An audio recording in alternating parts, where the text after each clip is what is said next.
All right, let's dive right into this explainer. If you've ever found yourself staring at a blank exam paper, totally stressing over trying to remember the exact step-by-step surgical procedures for inducing hypertension in a rat, well, you're in exactly the right place.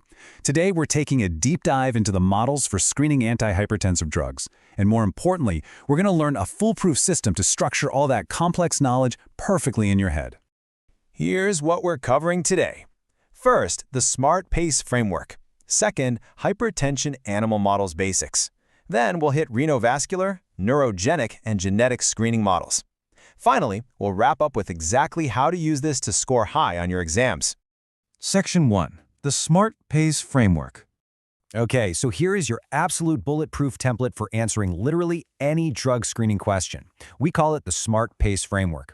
Let's break down exactly what each of these 9 letters demands from you on test day. S is for the screening model type, meaning is it in vivo, in vitro, or ex vivo. M is the model used, like the specific animal species or cell line. A is the aim or principle. Why are we using this model? What disease does it mimic? R stands for requirements, which covers the drugs, chemicals, or specific apparatus you need. T is the technique, the stepwise procedure. Moving on to PACE. P is parameters observed. What exactly are we measuring? Blood pressure, edema.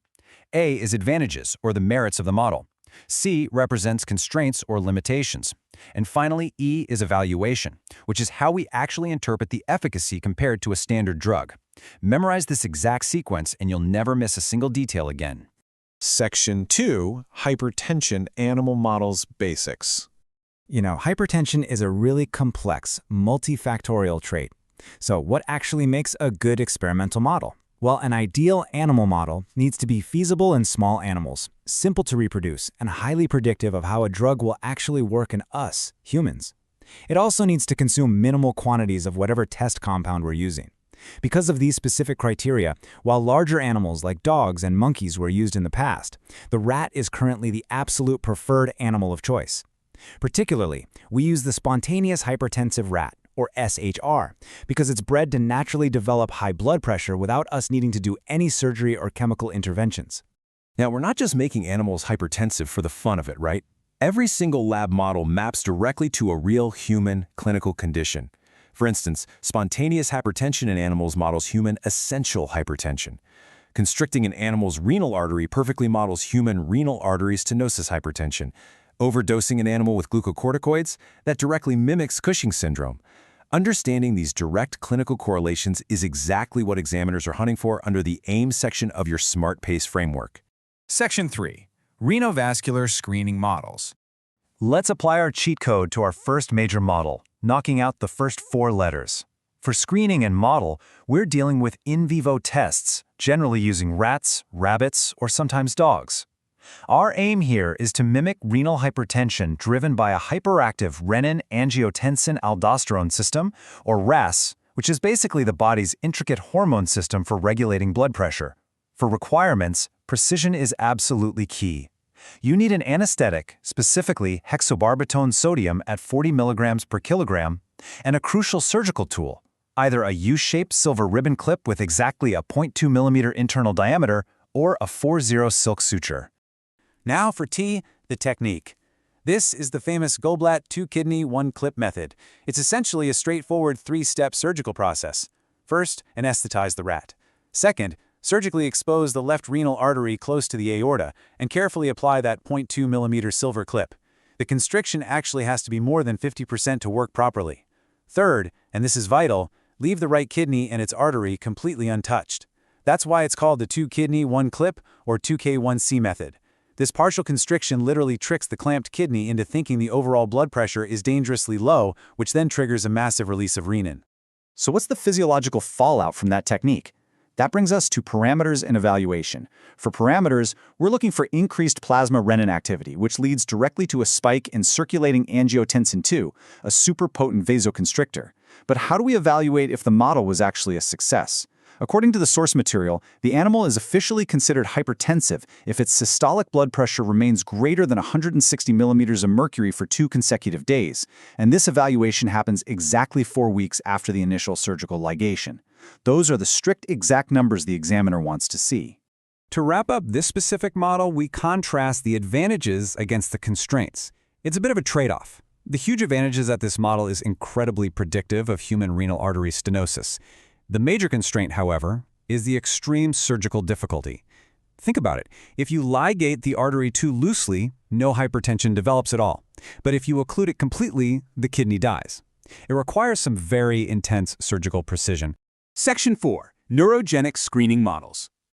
Let's run through S, M, A, R again. But this time, our aim is totally different. We want to produce a sudden, acute state of hypertension by deliberately shocking the nervous system. Notice how drastically our requirements shift here. We're moving away from mechanical silver clamps and moving to chemical agents. We'll need 5% phenol, alcohol, and our test compounds all prepped for intravenous administration. The technique for this one relies on a mix of chemical and surgical shock. First, we perform a bilateral vagotomy, essentially severing the vagus nerves, alongside a denervation of the carotid sinus, which destroys the very nerves responsible for monitoring blood pressure. Second, to guarantee those nerves are completely destroyed, the whole region is physically painted with 5% phenol, followed by alcohol. By taking out these baroreceptors, we're effectively ripping the brakes off the body's blood pressure control, causing an immediate spike. Finally, we let the animal equilibrate for about 30 minutes before giving the test compound IV. Now, the major constraint here is absolutely fascinating. While we do get a beautifully sharp, sudden increase in blood pressure for our parameters, which makes us excellent for testing acute emergency hypertension drugs, the body's vasomotor center actually adapts. The body basically realizes the nerve signals are missing, and the blood pressure returns completely to normal in about 2 days. This is known as the resetting of baroreceptors. Because of this rapid adaptation, your evaluation is strictly limited to very short-term studies. Section 5. Genetic Screening Models. This next category has completely revolutionized experimental pharmacology. For these genetic models, the aim is incredibly important. Why go through the massive trouble of genetic breeding? Well, because spontaneous hypertension in an animal is the closest, most accurate analog we have to human essential hypertension, which accounts for the vast majority of real-world clinical cases. The requirements here are pretty straightforward: standard lab conditions and access to highly specific, genetically bred animal strains. Because human hypertension isn't just a simple one-size-fits-all disease, our model gets highly customized. Researchers worldwide use different strains depending on the exact biological mechanism they want to study. Want to study salt-sensitive humans? You use the DAL-S strain. Looking at primary alterations in renal sodium and water metabolism? You turn to the Milan strain. We've got the foundational Japanese SHR, the Sabra strain from Israel, the Lion strain from France, and the New Zealand strain of Smirk. It is a highly targeted, bespoke approach. For the absolute cutting edge, scientists bypass selective breeding altogether and just directly manipulate the DNA. Step 1. Isolate the murin-REN2 gene, a known candidate gene for hypertension. Step 2. Physically introduce this additional renin gene directly into the rat germline. Step 3. This creates a specific line of transgenic rats, officially known as TGR-mREN227. Because they possess this extra gene, they suffer from a severe overexpression of renin, leading to intense and highly predictable hypertension. As laid out in the source text, these genetic and transgenic models have firmly and undeniably associated the components of the renin-angiotensin-aldosterone system with chronic hypertension. By truly understanding the genetic basis in these animals, we can evaluate new drugs that target the very root cause of human cardiovascular disease. Section 6. Scoring high on exams. We've covered some incredibly complex models today, from surgical clips to chemical nerve painting to literal genetic engineering. But by mapping your knowledge to these 9 simple letters: screening type, model, aim, requirements, technique, parameters, advantages, constraints, and evaluation, you essentially eliminate exam panic. You won't ever have to wonder, wait, did I forget to mention the anesthetic? Or did I write down the right blood pressure threshold? SmartPace guarantees a comprehensive, flawlessly structured answer every single time, giving the examiner exactly what they want to see in the exact order they want to see it. So I'm going to leave you with this final thought. Which of these intricate mechanisms are you going to conquer first with your new cheat code? Are you going to tackle the surgical precision of the Goldblatt method, the rapid shock of the neurogenic model, or the DNA manipulation of the transgenic rats? Pick one, map it out using SmartPace, and watch your understanding and your test scores absolutely soar.